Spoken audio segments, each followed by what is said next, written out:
Alors, je voudrais vous lire un court passage dans la première aux Thessaloniciens au chapitre 5. Le thème, c'est « Comment être pleinement assuré que nous allons être enlevés ?» Parce qu'il y a beaucoup de chrétiens qui ne croient pas ou peu à l'enlèvement et qui ne s'y préparent pas, mais il y a beaucoup de chrétiens qui y croient, qui s'y préparent, mais qui n'ont aucune certitude, ou qui ont une certitude chancelante, ou qui se posent des questions. Alors, le message de cette soirée, c'est ceci.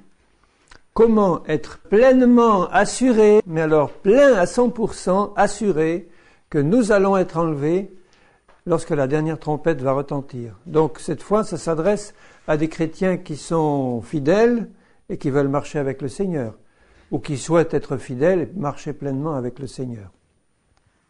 Alors, le passage que je voudrais vous lire, pour commencer, c'est celui de 1 Thessaloniciens 5, 23. Que le Dieu de paix vous sanctifie lui-même tout entier, et que tout votre être, l'esprit, l'âme et le corps, avec tous ses organes bien sûr, soient conservés irrépréhensible, ça veut dire irréprochable. Vous rendez-vous compte de ce qu'il dit là, hein? Que tout votre être, esprit, âme et corps, soit, il dit pas, soit tendu vers le but de la perfection. Non, il dit pas ça, il dit, soit conservé, ça veut dire qu'il l'est déjà, irréprochable, lors de l'avènement de notre Seigneur Jésus. Donc, il exhorte les chrétiens à être irréprochables, à se conserver irréprochables jusqu'au jour de Christ. Celui qui vous a appelé est fidèle et c'est lui qui le fera. Mais c'est pas lui qui va le faire n'importe comment. C'est le but de notre message de ce soir, c'est de voir comment ce que Dieu veut va s'accomplir dans nos vies. Parce que Dieu veut sauver tous les hommes, tous ne sont pas sauvés. Dieu veut sanctifier toute l'Église, et toute l'Église ne va pas être sanctifiée pour le jour de Christ. Donc là, c'est une exhortation qui est aussi un souhait, qui est presque un commandement, que le Dieu de paix, là il ne commande pas au Seigneur, mais il dit aux chrétiens, que le Dieu de paix vous sanctifie lui-même tout entier. Voilà le souhait, la prière, l'espérance et la foi de Paul. Et que tout votre être, esprit, remarquez qu'il ne commence pas par le corps, il commence par l'esprit. L'esprit, l'âme et le corps soient conservés irréprochables lors de l'avènement de notre Seigneur Jésus. Et l'avènement de Jésus commence par l'enlèvement de l'Église, et ensuite, après la période de 7 années de tribulation, par son retour glorieux sur la terre, où tout œil le verra, et où les Juifs tout entiers vont se convertir, et où Jésus va revenir pour Israël, avec l'Église, pour régner 1000 ans sur la terre. Ça va être vraiment la restauration du trône de David sur la terre, le règne de Jésus à Jérusalem sur la terre entière, et la gloire d'Israël qui sera entièrement restaurée. La tente de David sera relevée. Et l'Église régnera avec Jésus-Christ parce qu'elle a été digne d'être enlevée. Elle était irréprochable lorsque Jésus est venu la chercher. Irréprochable. Ça veut dire que quand Dieu nous regarde et qu'il nous scrute de l'esprit au corps, il ne voit aucun reproche à nous faire. Alors, est-ce que votre première réaction à l'écoute de ce verset, c'est de dire, il n'y en aura pas beaucoup, hein? Alors, si c'est ça, est-ce que je vais en faire partie moi aussi? Si tu te poses ce genre de questions, c'est que tu n'es pas sûr d'être enlevé. Donc, il faut tout de suite mettre les pendules à l'heure et ne plus être en mesure de se poser la question, parce que il est bien dit que si nous faisons ce que Dieu nous demande de faire, il ne s'agit pas de faire des tonnes d'efforts pour nous rendre irréprochables, on n'y arrivera jamais. Il est bien dit que celui qui vous a appelé est fidèle et c'est lui qui le fera. Une œuvre que Christ commence dans notre vie, si nous la lui laissons faire, il l'achèvera. Il faut laisser à Christ la possibilité de faire son œuvre en nous pour que lui nous rende irréprochables et que nous soyons conservés irréprochables par lui jusqu'au bout. Je vous ai dit la dernière fois que ceux qui allaient être enlevés lors de la venue de Jésus, c'était ceux qui vont faire partie de l'épouse sanctifiée du Seigneur, celle à qui il a été donné de se revêtir d'un vêtement blanc, pur, du fin lin qui est la justice des saints. Donc je répète, parce qu'il faut que ce soit bien compris, bien entré dans les cœurs, que Jésus ne vient pas enlever toute l'Église visible du Seigneur, mais seulement celle qui s'est préparée, seulement celle qui fait partie de l'épouse sanctifiée, c'est-à-dire seulement celle qui est réellement née de nouveau, celle qui est passée par le baptême d'eau, par immersion, au nom du Seigneur, au nom du Père, du Fils et du Saint-Esprit, comme Jésus le demande, et celle qui est remplie du Saint-Esprit, qui a reçu un vrai, réel baptême du Saint-Esprit, et celle qui marche dans l'obéissance et dans l'humilité avec son Seigneur.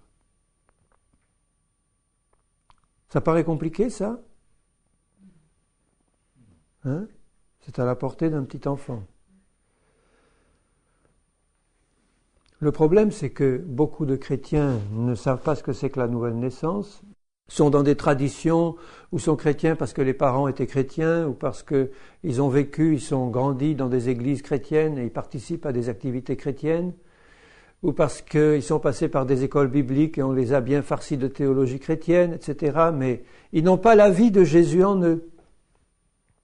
C'est important d'être né de nouveau. Donc la première des conditions pour être sûr d'être enlevé, c'est d'être sûr d'être sauvé. C'est la toute première de base. Il faut qu'il n'y ait aucun doute dans ton cœur. Je pense que c'est le cas pour nous tous ici, il n'y a pas de problème. Mais ça peut être un problème pour beaucoup de chrétiens dans le monde entier, de ceux qui se disent chrétiens. Ils manquent d'assurance dans leur salut. Si on leur pose la question si Jésus revient maintenant ou si Jésus vient te chercher par la mort, est-ce que tu vas au ciel direct ?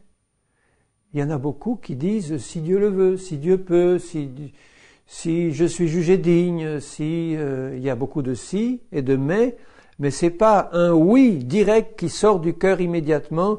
Oui, si Jésus vient me reprendre maintenant, ou si la mort me prenait parce que c'est la fin de ma vie, ou si évidemment l'enlèvement se produit, eh bien je vais direct au ciel avec lui. Je vais directement au ciel parce que je suis sûr d'être sauvé. Donc la nouvelle naissance, c'est pas le fait de dire je suis sûr d'être sauvé.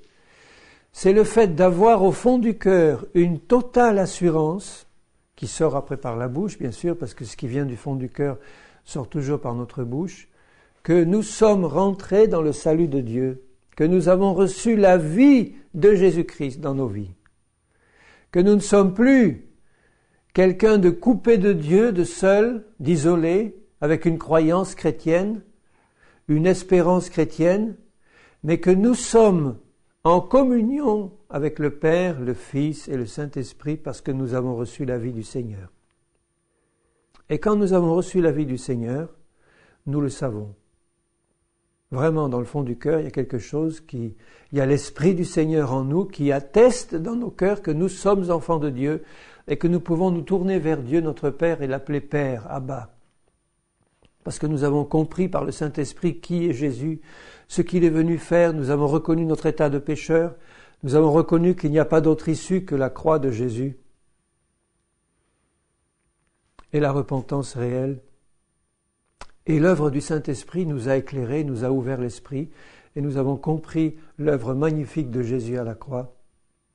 Et nous avons reçu dans nos cœurs, parce que nous lui avons ouvert notre cœur, nous avons reçu la vie éternelle. Vous ne pensez pas que ça fait un changement dans les cœurs quand la vie éternelle de Dieu fait irruption dans notre esprit pour changer notre esprit et le faire naître de nouveau? Vous ne pensez pas qu'il y a quelque chose de neuf, de magnifique, de merveilleux qui se produit et qui finit par dissiper toutes les vapeurs, toutes les fumées, tous les brouillards qui peuvent entourer encore notre esprit? Il y a là au fond du cœur la vie de Dieu qui est entrée. Et avec la vie de Dieu, la parole de Dieu qui donne la vie, et le Saint-Esprit qui donne la vie, qui nous fait naître à une vie nouvelle, et nous nous reconnaissons comme vraiment fils de notre Père Céleste, fils et filles de notre Père Céleste. Et nous sommes dans la vie. La marche avec Jésus, c'est une vie qui remplit nos cœurs, qui remplit nos pensées, qui remplit notre corps tout entier, et qui est pas seulement un petit filet de vie, mais qui est un fleuve d'eau vive, parce que Jésus, le bon berger, est venu pour que ses brebis aient la vie et qu'elle l'ait avec abondance. C'est pas un petit filet de vie qui coule lamentablement entre deux pierres sèches. C'est un torrent qui doit sortir du cœur et qui bouillonne. C'est même pas un puits. Un puits, il peut y avoir de l'eau vive dedans, mais alors il faut la chercher avec une pompe ou un seau. Jésus a dit, celui qui croit en moi, des fleuves d'eau vive sortiront de son sein. Pas un petit ruisseau, il a dit, des fleuves d'eau vive. Même pas un fleuve, des fleuves d'eau vive. Il disait cela de ceux qui allaient recevoir son esprit. Donc de ceux qui allaient d'abord passer par la nouvelle naissance pour recevoir le Saint-Esprit qui donne la vie. Et ayant reçu la vie, qui se sont trouvés en communion avec un Sauveur merveilleux qui s'appelle Jésus de Nazareth, qui est la résurrection et la vie. Et quand on est en communion, ou quand on commence à être en communion avec Jésus, on n'a qu'un désir normal dans le cœur, c'est de nous approcher toujours plus de lui pour en recevoir davantage de sa vie. C'est pas ce qu'il y a au fond de vos cœurs. C'est pas le désir ardent qu'il y a au fond du cœur de tous ceux qui ont reçu la vie éternelle.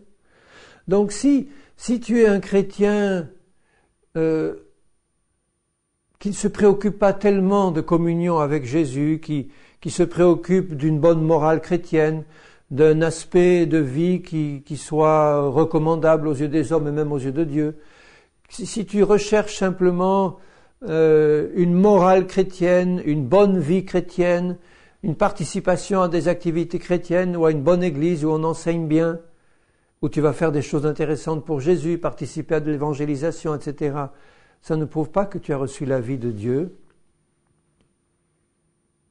Il faut que tu sentes bouillonner dans ton cœur cet amour pour Jésus qui vient de la vie qu'il t'a donnée. Et cet amour pour Jésus va te pousser à rechercher sa face, sa présence, va te pousser à méditer sa parole, va te pousser à prier, va te pousser à entrer en communion toujours plus profonde avec lui et à te détourner toujours plus de la terre, du monde et de ses appâts et de ses désirs et de ses attraits qui n'ont plus aucun attrait pour toi qui as reçu la vie d'en haut.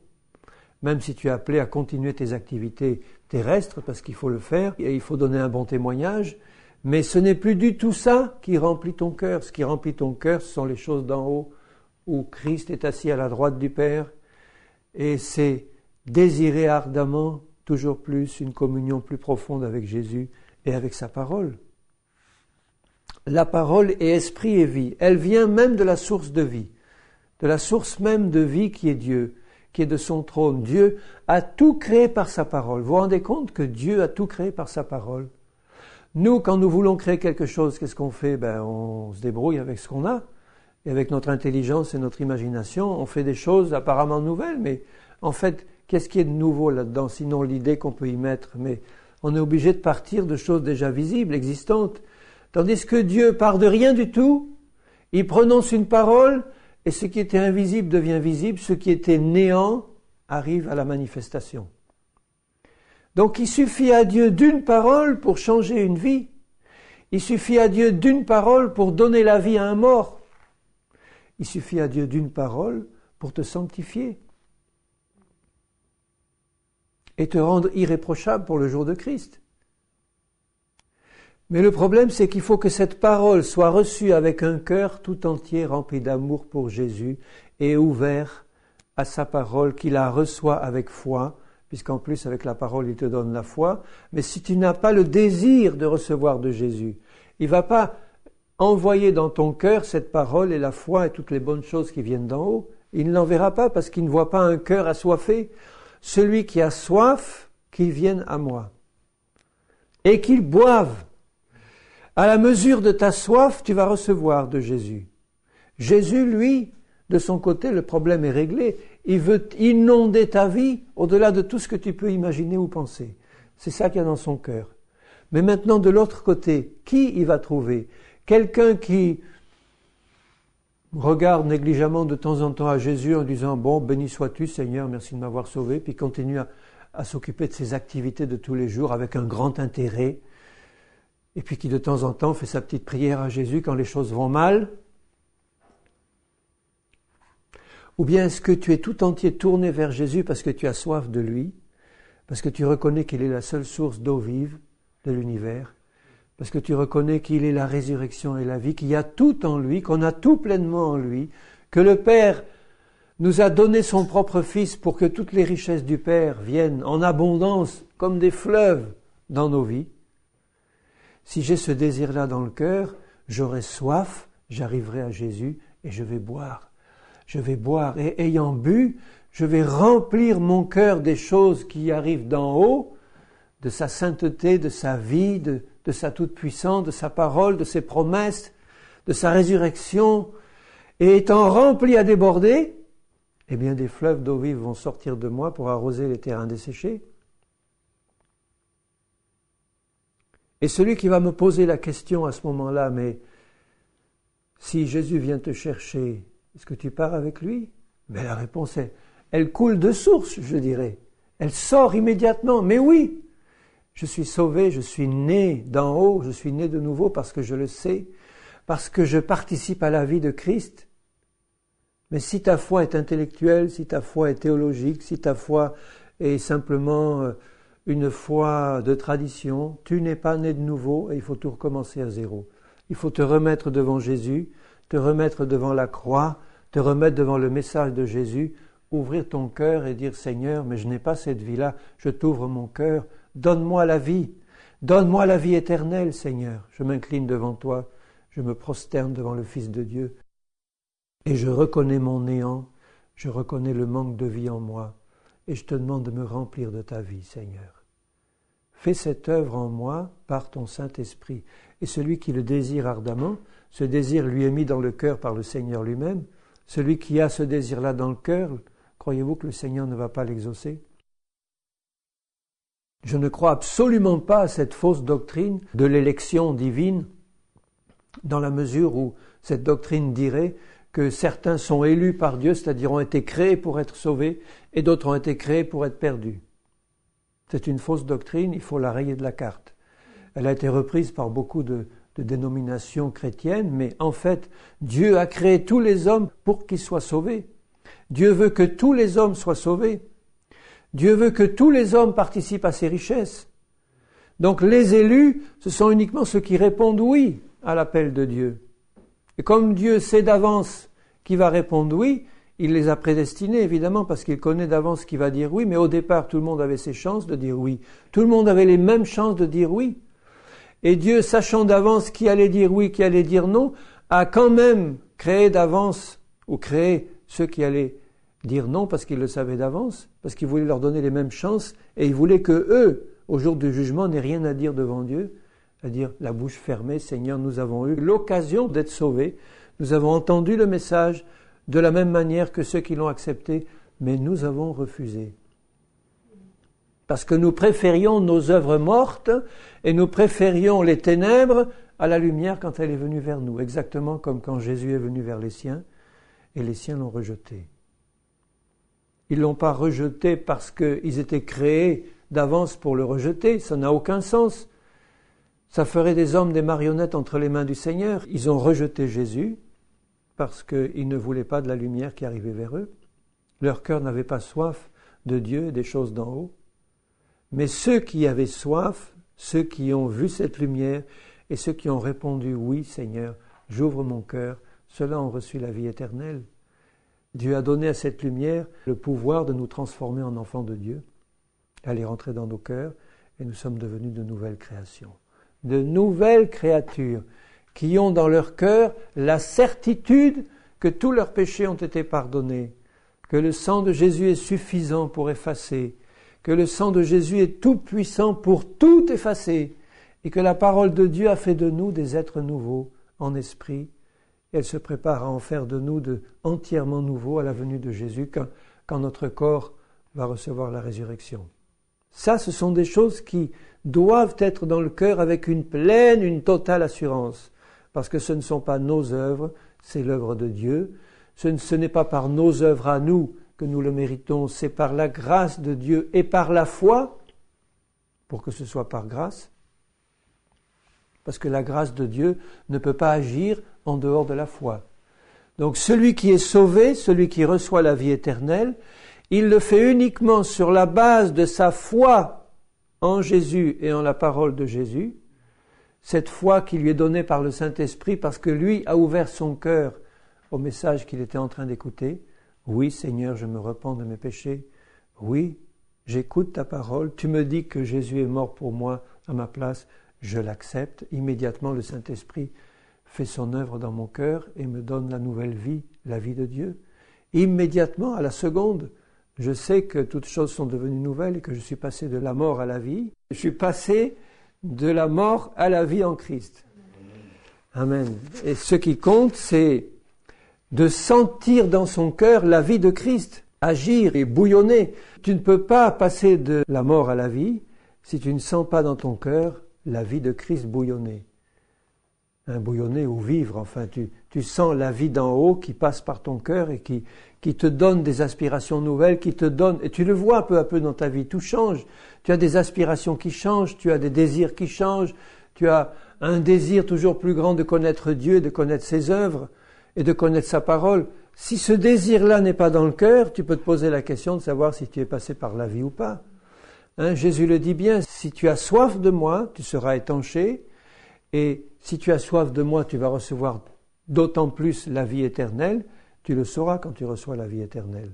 Et quand tu reçois d'autant plus de vie éternelle, tu le sais aussi. Donc tu sais que tu as une conscience nouvelle dans ton cœur. Tu as une conscience d'une ouverture à la vie de Dieu qui n'existait pas avant.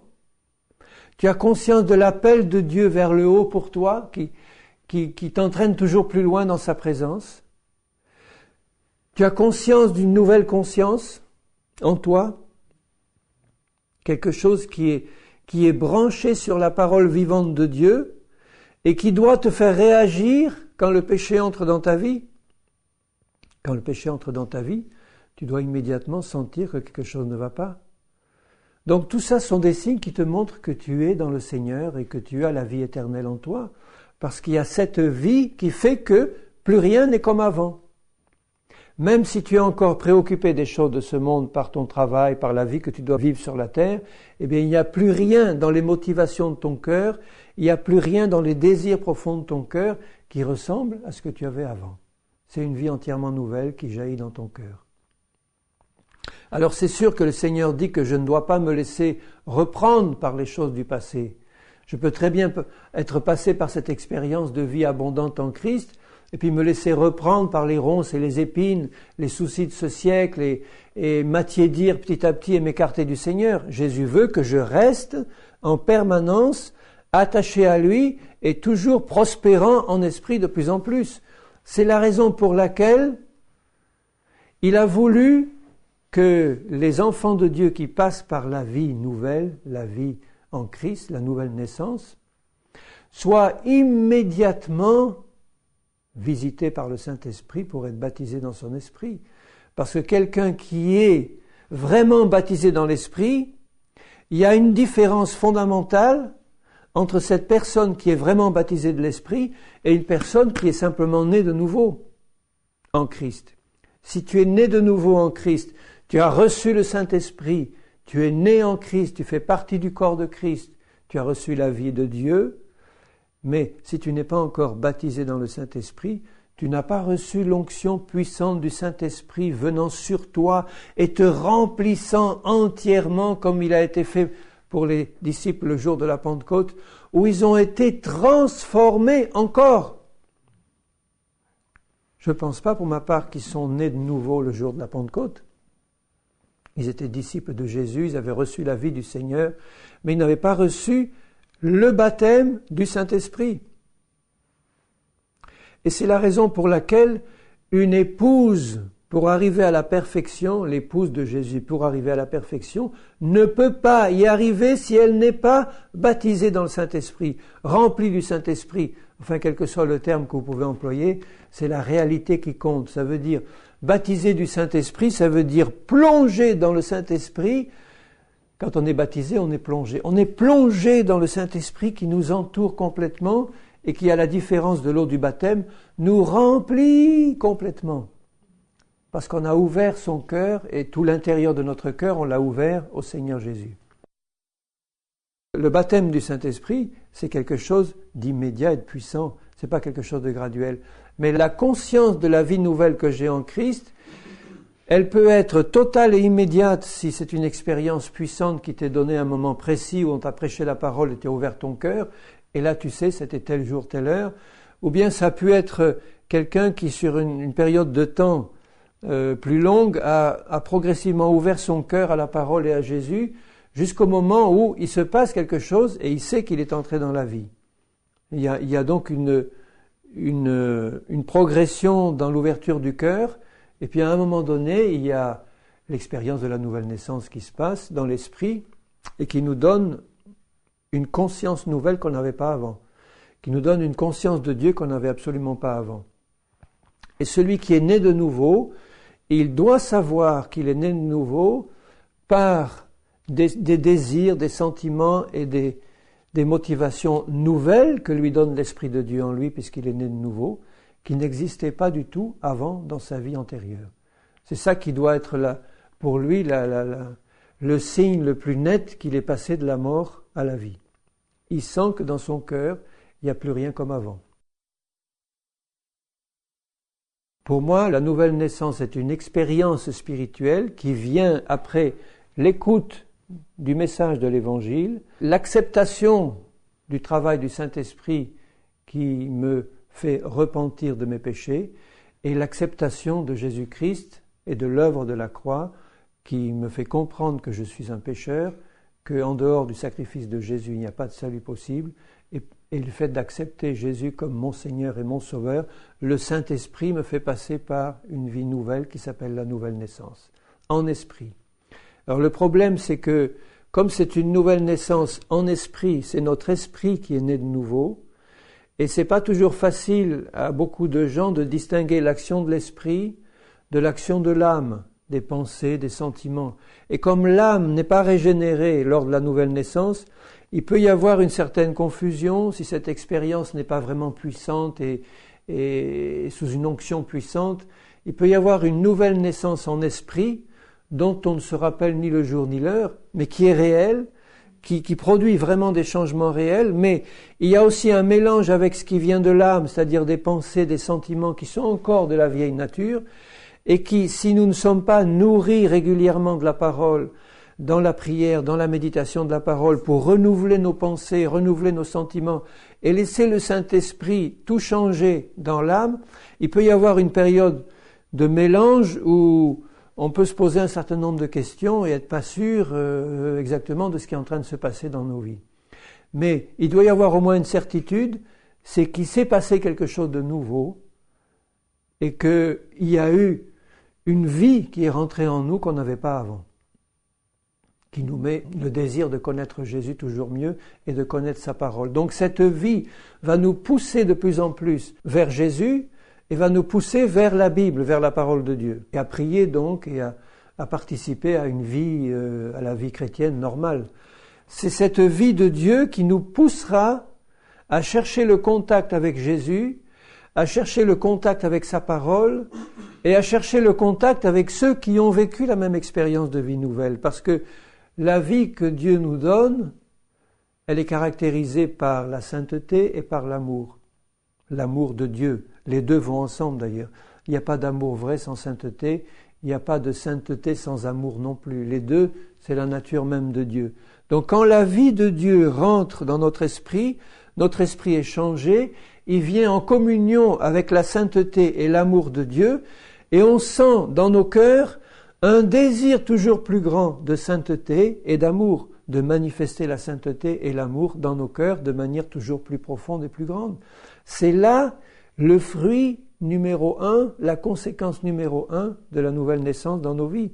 Si tu n'as pas dans ton cœur le désir d'avoir toujours plus de sainteté, c'est-à-dire la nature même de Dieu, d'avoir toujours plus de l'amour agapé de Jésus dans ton cœur et de le manifester avec sa compassion, sa force, sa puissance, sa pureté, si tu n'as pas ce désir-là, qui va te pousser aussi à la parole, puisque la parole va te donner la foi et la vie de Dieu et l'Esprit de Dieu, eh bien c'est que tu n'es pas passé par la nouvelle naissance. Si tu n'as aucun désir de sainteté ou très peu, aucun désir de manifester l'amour du Seigneur ou pratiquement pas, aucun désir de chercher la vie dans la parole, eh bien je peux dire sans me tromper que tu n'es pas passé par la nouvelle naissance.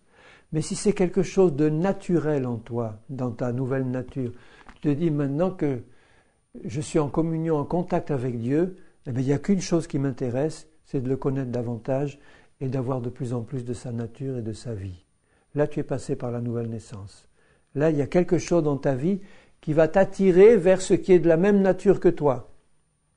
Quand Jésus va revenir, il va prendre comme un aimant tous ceux qui sont de la même nature que lui, tous ceux qui auront été entièrement sanctifiés par lui et qui seront de la même nature que lui. Les autres qui s'intéressaient à la terre et aux choses d'en bas, ils ne seront pas attirés vers le ciel. Ils ne seront même pas prêts parce qu'ils n'ont pas passé par cette expérience de vie nouvelle qui les attire toujours plus vers le haut. Donc tu dois savoir dans ton cœur si tu es passé par la nouvelle naissance, par cette vie nouvelle, ces motivations nouvelles, ce désir de sainteté, ce désir d'amour, ce désir de connaissance de Jésus et de Dieu, ce désir de connaissance de sa parole. Et quelque chose qui ne peut pas être éteint. Enfin, tu peux l'éteindre par ta négligence, mais je veux dire, c'est quelque chose qui est en toi. Et si tu te laisses porter par ce désir qui vient de Dieu, il va t'amener à la ressemblance de la nature parfaite de Jésus. Parce que ce désir vient de Dieu. À ce moment-là, est entrée dans ton cœur la conscience du Fils ou de la fille de Dieu que tu es devenu. Et la conscience du Fils ou de la fille, c'est le désir de faire la volonté du Père. Comme ce désir qui était dans le cœur de Jésus, le Fils de Dieu. Donc il y a dans ton cœur un désir d'obéissance qui vient normalement. Désir de dire, Seigneur, je veux t'obéir toujours plus, toujours mieux. Donc te connaître ta pensée, connaître tes voies, connaître ta parole, mais la connaître dans la vérité. Je ne veux pas obéir à des commandements d'hommes, j'en ai assez des traditions humaines et des religions d'hommes. Je veux obéir à la vérité qui est Jésus et à sa parole que je veux connaître dans la vérité. Voilà le désir qui est dans le cœur d'un enfant de Dieu né de nouveau. Et quand Jésus dit maintenant, eh bien maintenant, baptisez-les au nom du Père, du Fils et du Saint-Esprit, et apprenez-leur à obéir à tout ce que je vous ai commandé. Voilà les dernières paroles de Jésus à ses disciples. Les dernières paroles qu'il prononce avant de monter, c'est « Allez prêcher la parole dans le monde entier ». Sa parole, c'est l'Évangile, la connaissance de Jésus et de son œuvre. Baptisez-les d'eau au nom du Père, du Fils et du Saint-Esprit. Et évidemment, le baptême du Saint-Esprit, on le voit dans le discours de la Pentecôte, devrait suivre immédiatement. Et apprenez-leur à obéir à tout ce que je vous ai commandé. Parce qu'on ne le sait pas naturellement dès le départ. Il y a simplement, quand on est né de nouveau, le désir d'obéir. Mais maintenant, la connaissance pratique de la parole, c'est le Saint-Esprit qui nous y conduit, parce que c'est lui qui nous conduit dans la vérité par la parole de Dieu. Le Saint-Esprit et la parole.